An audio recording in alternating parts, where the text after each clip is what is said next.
Yes, so hello everyone, Hitesh here. Today we're gonna talk about the movie Spider-Man 2। ये movie सन 2004 में आई थी और सच बताऊं तो स्पाइडरमैन की कंप्लीट सीरीज में ये मेरी वन ऑफ द फेवरेट में से एक है, क्योंकि इस मूवी में एक सुपर हीरो की दो शख्सियत हमें दिखाई गई है। एक वो जिसके पास में खास ताकतें हैं, वही एक इंसान जो कि आम जिंदगी जी रहा होता है, एक बेटे की, एक दोस्त की, एक एम्प्लॉय की, और साथ ही एक ऐसे सुपर हीरो की जिसने दुनिया को बचाने के लिए अपने प्यार तक को दांव पर लगा दिया। इस कहानी में है सच्चाई, दर्द और प्यार, जो कि इस कहानी को सुनने के बाद में आपको भी महसूस होगा। सो विदाउट वेस्टिंग टाइम चलिए आते हैं इस कहानी की मेन स्टोरी लाइन की तरफ। इस कहानी की शुरुआत होती है न्यूयॉर्क शहर से, जहां पर में दिखाया जाता है कि अब मेरी जेन, जो कि कभी पीटर पार्कर की लवर हुआ करती थी, अब वो एक अभिनेत्री बन चुकी होती है। उसके बड़े बड़े पोस्टर अब पूरे शहर में लगे हुए होते हैं। वहीं पीटर पार्कर, जो कि अब एक पिज्जा डिलीवरी बॉय होता है, और उसके पास में एक छोटी सी लूना होती है जिसके ऊपर वो पिज्जा की डिलीवरी किया करता था। और वहीं उसका बॉस उससे कहता है कि हमारे पास में जस्ट अभी एक ऑर्डर है, तो मैं 8 पिज्जा यहाँ की सबसे बड़ी बिल्डिंग में टॉप फ्लोर पर पहुंचाने होंगे। हमारी कंपनी का ये रूल है कि हम 30 मिनट के अंदर डिलीवरी करते हैं और ऑलरेडी 22 मिनट्स हो गए, तुम्हारे पास में सिर्फ 8 मिनट है इस पिज्जा को डिलीवरी करने के लिए। और अब पीटर पिज्जा को लेकर भागता है, मगर वहीं पर उसकी जिम्मेदारियां उसके बीच में आ जाती है, यानी कि जो रोड पर बच्चे खेल रहे होते हैं वो उन्हें भी जान से बचाता है। और इसी के साथ वो पहुंच जाता है उस बिल्डिंग के टॉप फ्लोर पर। मगर जब वो वहां पर पहुंचता है तो काफी सारी झाड़ुएं एक अलमारी से गिर जाती है। अब वो उन्हें संभालने के चक्कर में अपने 2 मिनट गवा देता है, जो कि उसे लास्ट मोमेंट पर देने होते हैं। और तब वहां की मैनेजर उसे कहती है कि इसके पैसे मैं तुम्हें नहीं दूंगी, क्योंकि तुमने कहा था कि 30 मिनट के अंदर डिलीवरी होगी और तुम यहाँ पर पहुंचे हो 32 मिनट में, इसीलिए खाली हाथ तुम्हें यहाँ से लौटना पड़ेगा। और अब पीटर को बिना कोई भी पैसा लिए वहां से जाना पड़ता है। जब वो अपने बॉस के पास में पहुंचता है और उसे बताता है कि मुझे उस डिलीवरी के पैसे नहीं मिले, तो उसका बॉस उस पर काफ़ी ज़्यादा गुस्सा होता है और साथ ही उसे अब जॉब से भी निकाल देता है। वहीं अब जॉब छूट जाने की टेंशन में अब वो स्पाइडरमैन की फोटोज भी क्लिक नहीं कर पा रहा होता है। इस वजह से जो उसका दूसरा जरिया होता है पैसा कमाने का, अब वो भी उसके पास में पैसे नहीं आ रहे थे। वो काफी ज्यादा टेंशन में आ जाता है, हर चीज को भूलने लगता है। और जब अपने कॉलेज के अंदर एक लेक्चर को अटेंड करने के लिए पहुंचता है तो वहां पर उसे पता चलता है कि वो लेक्चर ऑलरेडी 1 घंटा पहले खत्म हो चुका है। इस बात से उसके प्रोफेसर भी उस पर गुस्सा होते और कहते हैं कि आजकल तुम्हारा ध्यान कहाँ है, और साथ ही तुम्हारे नंबर भी काफी कम आने लगे।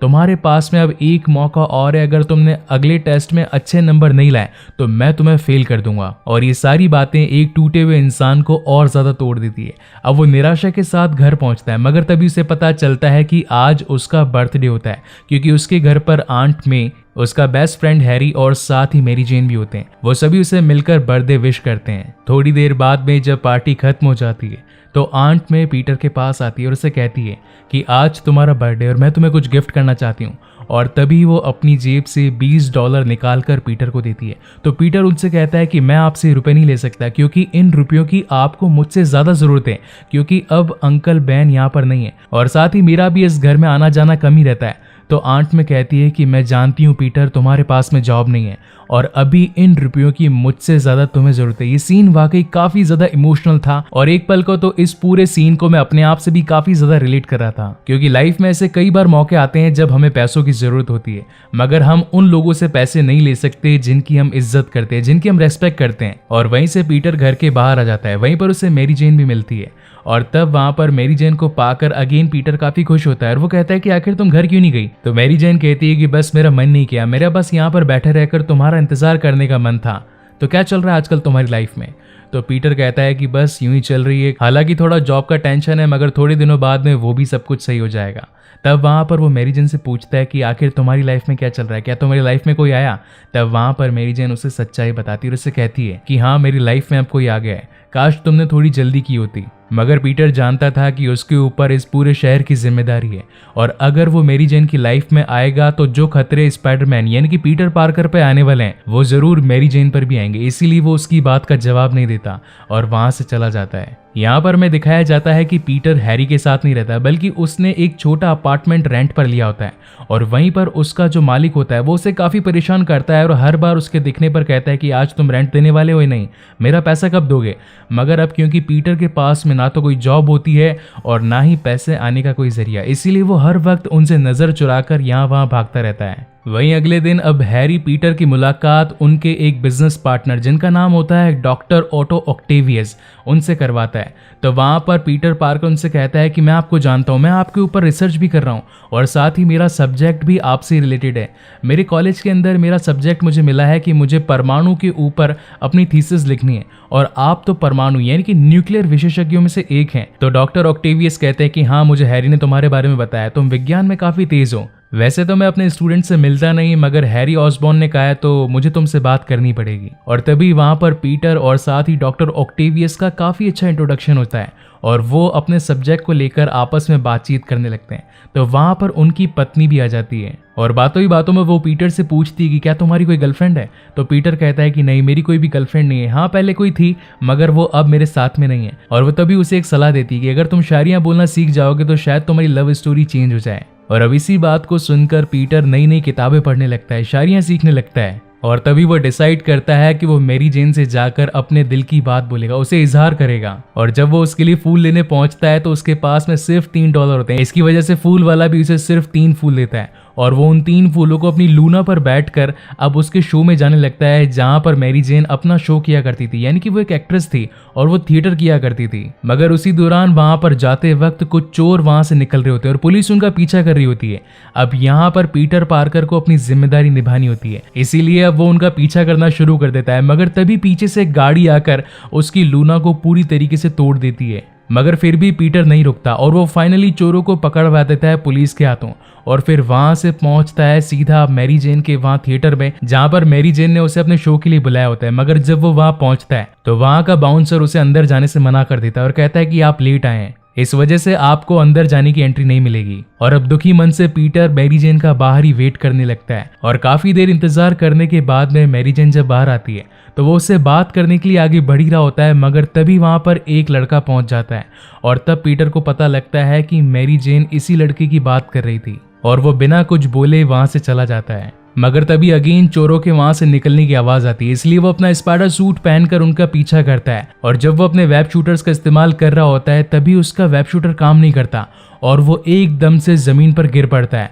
वो अगेन ट्राई करता है कि वो अपने हाथों से वेब्स को निकाल पाए, मगर तब उसकी शक्ति काम ही नहीं करती और वो बहुत ही जोर से एक बिल्डिंग से गिर पड़ता है। अब यहाँ पर एक ऐसा इंसान दिखाया जाता है जिसकी गर्लफ्रेंड उसे छोड़ गई है, साथ ही उसकी लूना जो कि टूट गई है और वहीं उसकी पावर्स जो कि अब काम नहीं कर रही। एक पूरा टूटा हुआ इंसान जो कि अब अपने घर जाने लगता है। सीरियसली इस सीन ने मुझे काफी ज्यादा सेंटी किया।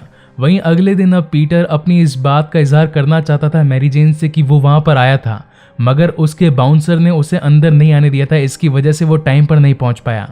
मगर अब मैरी जेन की लाइफ में कोई और आ चुका था, इसी वजह से अब वो स्पाइडरमैन यानी कि पीटर पार्कर का कॉल अटेंड नहीं करती। और अब वो दिन आता है जब डॉक्टर ऑक्टेवियस अपनी एक न्यू संरचना को अब इस पूरे शहर के सामने लाने वाले होते हैं, जिनमें उनका साथ दिया होता है हैरी ऑसबॉर्न ने, जो कि अब ऑसक्रॉप कंपनी का न्यू सीईओ होता है। उन्होंने उसे ट्रीटियम नाम का एक धातु दिया होता है जिसकी मदद से अब वो न्यूक्लियर फ्यूजन करके एक खुद का सूरज बना सकते हैं। ये वो प्रणाली होती है जिसकी मदद से अब उन्हें हर वक्त जितनी ऊर्जा की जरूरत होगी वो उन्हें मिल पाएगी। और इसी के साथ ही वो वहां पर अपने न्यू रोबोटिक टेंटिकल्स आर्म्स भी दिखाते हैं, जिन्हें वो बताते हैं कि ये एक्सट्रीम हीट और साथ ही मैग्नेटिक फोर्स को भी झेल सकते हैं।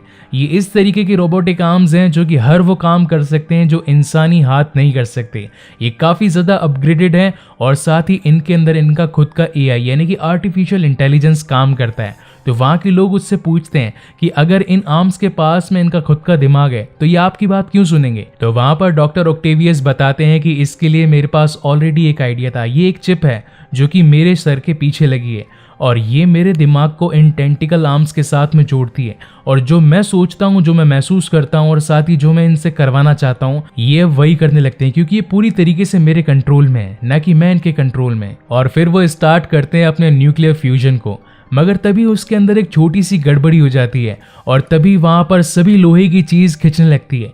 इस बात का खतरा पाकर अब पीटर पार्कर भी अपनी ड्रेस चेंज करके स्पाइडरमैन के रूप में आकर वहां पर सभी को बचाने लगता है। मगर तब तक काफी देर हो चुकी होती है। वहां पर डॉक्टर ऑक्टेवियस की पत्नी को कांच लग जाने की वजह से वो वहीं पर मारी जाती है और अब पीटर भी काफी ट्राई करता है कि वो उनके इस फ्यूजन को रोक सके।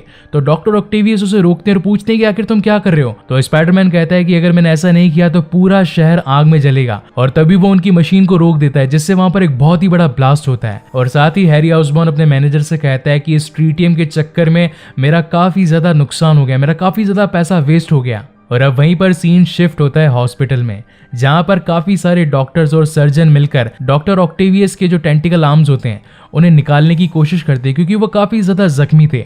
मगर जैसे ही वो उन्हें निकालने की कोशिश करते हैं वो टेंटिकल आर्म्स अब एक्टिवेट हो जाते हैं और वो उन्हीं डॉक्टर्स पर हमला करने लगते हैं, एक एक को उठाकर फेंकने लगते हैं।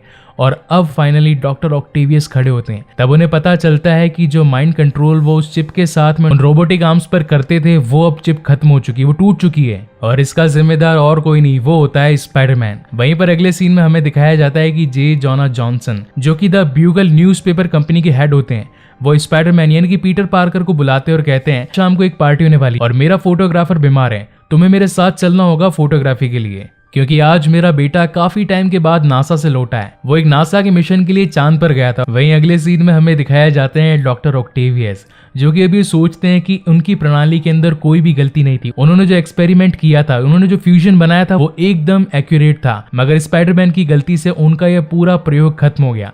इसलिए अब वो ये डिसाइड करते हैं कि वो इस प्रयोग को दोबारा करेंगे और तभी उनके रोबोटिक आर्म्स उन्हें ये सजेस्ट करने लगते हैं कि इस काम को करने के लिए हमें पैसों की जरूरत है, क्यों ना हम इनके लिए चोरी करें।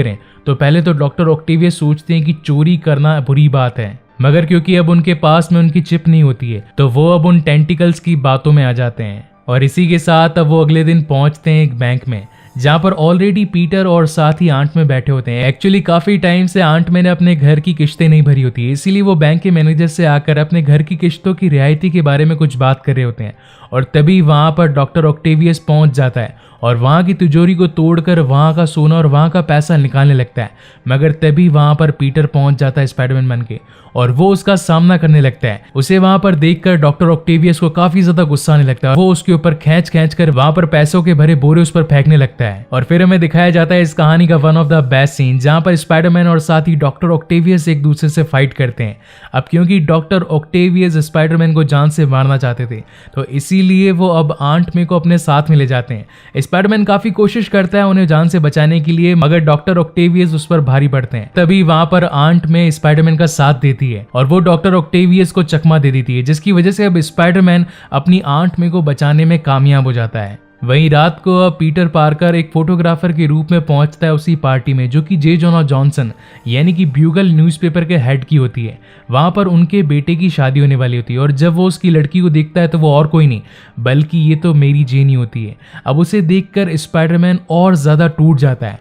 वहीं पर उसका दोस्त हैरी भी पहुंचता है और अब हैरी ने काफी ज्यादा ड्रिंक कर ली होती है तो वो अपने ही दोस्त पीटर को 2 चांटे चिपका देता है और उसे कहता है कि तुम वही हो ना जो स्पाइडरमैन की फोटोज खींचता है, आखिर तुम उसकी फोटोज क्यों खींचते हो, वो मेरे पिता का कातिल है, तुम मेरे दोस्त हो या उसके। इस बात को पीटर भी जानता था कि वही उसके पिता का कातिल है, इसलिए वो उसकी बात का कुछ जवाब नहीं देता और दुखी मन से वहां से चला जाता है। वहीं अगले दिन वो एक डॉक्टर के पास पहुंचता है और उन्हें अपनी तकलीफ बताता है। वो कहता है कि जैसे मेरे सपनों के अंदर स्पाइडरमैन आता है और स्पाइडरमैन अपनी शक्तियों को यूज नहीं कर पा रहा है तो मैं उसके लिए क्या करूं। तो वहां पर डॉक्टर उससे कहता है कि अगर तुम्हारे सपनों में स्पाइडरमैन आता है और अगर तुम्हें लगता है कि वो अपनी शक्तियों को यूज नहीं कर पा रहा तो सीधी सी बात है उसे अपनी शक्तियों का इस्तेमाल करना छोड़ देना चाहिए, एक आम लाइफ बितानी चाहिए। और तब पीटर पार्कर ये डिसाइड करता है कि वो एक सुपर हीरो की जिंदगी नहीं जिएगा, क्योंकि उसने जब जब स्पाइडरमैन बनकर इस दुनिया का भला चाहा उसने हर वक्त अपनी पर्सनल लाइफ में कुछ ना कुछ खोया। पहले उसके अंकल, उसके बाद में मेरी जेन और अब खुद की पर्सनल लाइफ। और इसी के साथ ही अब वो एक नॉर्मल लाइफ जीना स्टार्ट कर देता है। अब शहर में भले ही दंगे हो रहे होते हैं मगर पीटर उनको बचाने के लिए नहीं जाता। कोई अगर पुलिस भी किसी चोर के पीछे भाग रही होती है तब भी वो उसे नजरअंदाज कर देता है और वहां से निकल जाता है। वहीं अब डॉक्टर ऑक्टेवियस सीधा पहुंचता है हैरी के पास में और उसे कहता है कि मुझे ट्रीटियम की जरूरत है क्योंकि मुझे अपना अधूरा प्रयोग वापस से पूरा करना है। तो हैरी उसे कहता है कि हम एक सौदा कर सकते हैं, अगर तुम स्पाइडरमैन को मेरे पास में जिंदा लेकर आओगे तो मैं तुम्हें ट्रीटियम दे दूंगा। तो ऑक्टेवियस पूछता है कि आखिर मुझे स्पाइडरमैन कहाँ मिलेगा। तो हैरी बताता है कि मेरा एक दोस्त है पीटर और वो हमेशा स्पाइडरमैन की पिक्स क्लिक करता रहता है, अगर तुमने पीटर को पकड़ लिया तो तुम स्पाइडरमैन तक भी पहुंच जाओगे। वहीं अगले दिन हमें दिखाया जाता है कि पीटर अब मैरी जेन के साथ में बैठकर लंच कर रहा होता है और तभी उसके स्पाइडर सेंस जाग जाते हैं और वहीं पर पहुंच जाता है डॉक्टर ऑक्टेवियस और वो पीटर को पूछता है कि आखिर स्पाइडरमैन कहाँ है, मुझे उसका पता बताओ। तो वो उसे नहीं बताता। इस वजह से डॉक्टर ऑक्टेवियस गुस्सा होकर मेरी जेन को अपने साथ ले जाता है। इस बात से पीटर को काफी ज्यादा गुस्सा आ जाता है और जब वो अपनी फुल पावर से खड़ा होता है तो वो देखता है कि उसकी जो शक्तियां गई थी अब उसके पास में वापस आ गई और वो अब तैयार होता है डॉक्टर ऑक्टेवियस से लड़ने के लिए। और फिर हमें दिखाया जाता है इस कहानी का सबसे शानदार सीन, जिसके अंदर ट्रेन पर डॉक्टर ऑक्टेवियस और साथ ही स्पाइडरमैन फाइट करते हैं। 2004 में आई इस मूवी के CGI और VFX काफी ज्यादा तगड़े थे और वहीं पर अब स्पाइडरमैन डॉक्टर ऑक्टेवियस पर हमला करता है, मगर डॉक्टर ऑक्टेवियस के पास में जो उसके टेंटिकल आर्म्स होते हैं इसकी वजह से उसे हराना काफी ज्यादा मुश्किल हो रहा होता है। और तब डॉक्टर ऑक्टेवियस अपने आर्म्स की मदद से उस ट्रेन की स्पीड बढ़ा देते हैं और स्पीड बढ़ने से उस ट्रेन के ब्रेक्स भी फेल हो जाते हैं। अब स्पाइडरमैन को पता चलता है कि अगर ट्रेन आगे तक जाएगी तो वो नीचे जाकर गिर जाएगी, जिससे काफी लोगों की मौत हो सकती है। इसीलिए वो ट्रेन को रोकने की कोशिश करता है। पहले तो अपना पैर उन रेल की पटरियों के बीच में लगा देता है, मगर काफी ज्यादा स्पीड होने की वजह से वो उसे नहीं रोक पाता और फिर वो अपने वेब्स का इस्तेमाल करता है, मगर फिर भी वेब्स काम नहीं आती है। ट्रेन में जितने भी लोग मौजूद होते हैं वो काफी ज्यादा डर जाते हैं और फाइनली अब स्पाइडरमैन अपने बहुत सारे वेब्स का इस्तेमाल करके उस पूरी ट्रेन को रोकने की कोशिश करता है। उसके हाथ की बाजू भी धीरे धीरे फटने लगती है। वो इतना ज्यादा पेन झेल रहा होता है कि जिसकी कोई हद भी ना हो, मगर अपनी पूरी कोशिश करके वो फाइनली उस ट्रेन को रोक ही देता है, जिसके अंदर काफी सारे पैसेंजर्स फंसे होते हैं। मगर तभी वो गिरने लगता है क्योंकि उसकी पूरी पावर खत्म हो चुकी होती है। मगर तभी वहां के लोग उसे बचाकर अपनी ट्रेन के अंदर लेकर आते हैं और तब स्पाइडरमैन को पता चलता है कि उसके फेस पर तो मास्क ही नहीं है। तो सब लोग उसे घूरने लगते हैं और कहते हैं कि ये तो छोटा लड़का है, ये तो लगता है कि मेरे बेटे की एज का है। और तभी वहां पर 2 बच्चे आते हैं और वहां पर स्पाइडरमैन को उसका मास्क देते और कहते हैं कि हम इस बारे में किसी से नहीं कहेंगे क्योंकि तुमने हमारी जान बचाई है। और तभी वहां पर अगेन पहुंच जाता है डॉक्टर ऑक्टेवियस और वो उसे पकड़कर बंदी बनाकर सीधा ले आता है हैरी के पास में और कहता है कि लो, तुम्हारी डील पूरी हुई। सौदे के मुताबिक तुम्हें स्पाइडरमैन चाहिए था और मुझे ट्रीटियम, अब मुझे वो ट्रीटियम ला कर दो। अब इसी के साथ ही हैरी उसे वो ट्रीटियम दे देता है और वो सोचता है कि मैं इसे मारने से पहले इसका चेहरा जरूर देखना चाहूंगा। और जैसे वो स्पाइडरमैन का मास्क हटाता है वो देखता है कि ये तो पीटर है। वो काफी ज्यादा शॉक हो जाता है और वो उससे पूछता है कि आखिर तुमने मेरे पिता को क्यों मारा, तुम तो मेरे काफी अच्छे दोस्त थे। तो पीटर कहता है कि इसको समझाने का अभी मेरे पास में टाइम नहीं है, मेरी जेन कहाँ पर है। तो हैरी कहता है कि मुझे मैरी जेन के बारे में कुछ नहीं पता। तो पीटर कहता है कि मैरी जेन को डॉक्टर ऑक्टेवियस पकड़ कर लेकर गया है और तुमने उसे वो दे दिया जिसकी उसे जरूरत थी। अब इतने सारे ट्रीटियम की मदद से वो पूरा का पूरा शहर ही उड़ा देगा। इस वक्त तुम्हें मेरी हेल्प करनी पड़ेगी हैरी। और फाइनली अब हैरी स्पाइडरमैन को डॉक्टर ऑक्टेवियस की लोकेशन का पता बता देता है और इसी के साथ ही अब स्पाइडरमैन वहां पहुंचता है जहां पर डॉक्टर ऑक्टेवियस अपने उस न्यूक्लियर फ्यूजन के साथ में अपने एक्सपेरिमेंट को अंजाम दे रहा होता है। और फिर अगेन स्पाइडरमैन और साथ ही डॉक्टर ऑक्टेवियस के बीच में फाइट होती है। इस वक्त मैरी जेन भी वहां पर होती है जो कि जंजीरों से जकड़ी हुई होती है। स्पाइडरमैन डॉक्टर ऑक्टेवियस को रोकने की काफी कोशिश करता है मगर वो उन्हें नहीं रोक पाता और फाइनली उससे अपना चेहरा रिवील करना पड़ता है। और तब वो डॉक्टर ऑक्टेवियस को कहता है कि प्रोफेसर, आप ही ने मुझे बताया था कि अपने ज्ञान को लोगों की भलाई के लिए इस्तेमाल करना चाहिए, मगर आप क्या कर रहे हैं, आप तो उसका उल्टा कर रहे हैं। आपके इस न्यूक्लियर फ्यूजन की वजह से आधा शहर अब इसके चुंबकीय गुरुत्वाकर्षण के बल में आ चुका है और अगर जल्दी हमने इसे नहीं रोका तो पूरा शहर तबाह हो जाएगा। और अब फाइनली डॉक्टर ऑक्टेवियस को उसकी ये बात समझ में आती है। तब वो उसे रोकने के लिए कहते हैं तो पीटर आगे बढ़ता है मगर तभी डॉक्टर ऑक्टेवियस उसे रोक देते और कहते हैं कि इस काम के लिए किसी ना किसी की कुर्बानी तो जाएगी, तो क्यों ना वो मेरी हो, इस काम को मैं खुद करूंगा। और तब वो अपने टेंटिकल आर्म्स की बात नहीं सुनते हैं और सीधा अपने न्यूक्लियर फ्यूजन को रोकने के लिए पहुंच जाते हैं। और जिस पानी के ऊपर उनका पूरा वो बेस बना हुआ होता है वो उस पूरे के पूरे न्यूक्लियर फ्यूजन को पानी में लेकर गिर जाते हैं। इसकी वजह से उनकी जान चली जाती है मगर एक होने वाला बड़ा हादसा उस शहर में रुक जाता है। वहीं से स्पाइडरमैन अब मैरी जेन को लेकर एक दूर कोने में पहुंच जाता है। तब तक मैरी जेन उसकी असलियत जान चुकी होती है और वो कहती है कि पीटर, अब मैं समझ गई हूँ, मैं जानती थी कि इसके पीछे तुम ही हो मगर कभी मैं तुम्हें इस बारे में बता नहीं पाई। तब वहां पर पीटर उससे कहता है कि बड़ी शक्तियों के साथ में बड़ी जिम्मेदारियां भी आती है। अगर तुम मेरे साथ होती तो जितनी मुसीबतें मैं झेलता हूँ वो तुम्हें भी झेलनी पड़ती, इसलिए मैं तुम्हारे लिए राइट चॉइस नहीं हूँ। तुम्हारे लिए राइट चॉइस जे जोना जॉनसन का बेटा यानी कि जॉन है और अब तुम्हें उसके साथ में अपनी एक न्यू लाइफ स्टार्ट कर देनी चाहिए। वहीं अगले दिन अब जॉन की शादी मैरी जेन से होने वाली होती है और वो उसका वेट कर रहा होता है गिरजाघर में। मगर तब वहां पर एक लड़की उसे आकर एक चिट देती है और इस चिट में लिखा होता है कि वो यहाँ से भाग गई है और अब मैरी जेन भागकर सीधा पहुंच जाती है पीटर के घर में और उसे वहां पर पाकर काफी खुश होती है और उसे बताती है कि मैंने अपना डिसीजन चेंज कर लिया है, मैं तुम्हारे साथ रहना चाहती हूँ। तो पीटर उससे कहता है कि मेरे साथ में जिंदगी जीना आसान नहीं होगा क्योंकि मैं उन चीजों का सामना करता हूँ जो कोई भी नहीं कर पाता। तब वहां पर मैरी जेन उसे एक बात कहती है कि अगर तुम उन मुसीबतों का सामना करोगे तो तुम्हें संभालने वाला भी तो कोई होना चाहिए, और इसी के साथ ही वो उसे किस करती है। इस कहानी के पोस्ट क्रेडिट सीन में हमें दिखाया जाता है कि ग्रीन गॉब्लिन का बेटा यानी कि नॉर्मन ऑसबॉर्न का बेटा हैरी ऑसबॉर्न अब उनके पिता के राज को जान चुका होता है क्योंकि गुस्से में उसने एक चाकू उस कांच पर मार दिया होता है जिसके पीछे उसके पिता ग्रीन गॉब्लिन की पूरी एक लैब होती है जहां पर वो सारे के सारे केमिकल्स और वो वेपन्स होते हैं जो कि ग्रीन गॉब्लिन ने स्पाइडरमैन को मारने के लिए यूज में लिए थे। और अब उसे पता चल जाता है कि उसके पिता ही असली ग्रीन गॉब्लिन थे और अब वो अपने पिता का अधूरा सपना यानी कि स्पाइडरमैन को जान से मारेगा और उनका बदला पूरा करेगा। और तभी वहां पर अगेन उस शहर के अंदर किन्हीं चोरों की और पुलिस वालों की आवाज़ आने लगती है और फिर स्पाइडरमैन पहुंच जाता है इस शहर की रक्षा करने के लिए। और इसी के साथ ये शानदार कहानी यहीं पर खत्म होती है। सो गाइज, आपको ये वीडियो कैसा लगा प्लीज़ मुझे लाइक और कमेंट करके ज़रूर बताइएगा। और अगर पहली बार इस चैनल पर आए तो इसे ज़रूर सब्सक्राइब भी कीजिएगा। इसके बाद में मैं स्पाइडरमैन ट्रिलॉजी का 3rd पार्ट जल्दी अपने चैनल पर लाऊंगा। And again guys, thank you very much for watching this video. मिलते हैं अगले वीडियो में।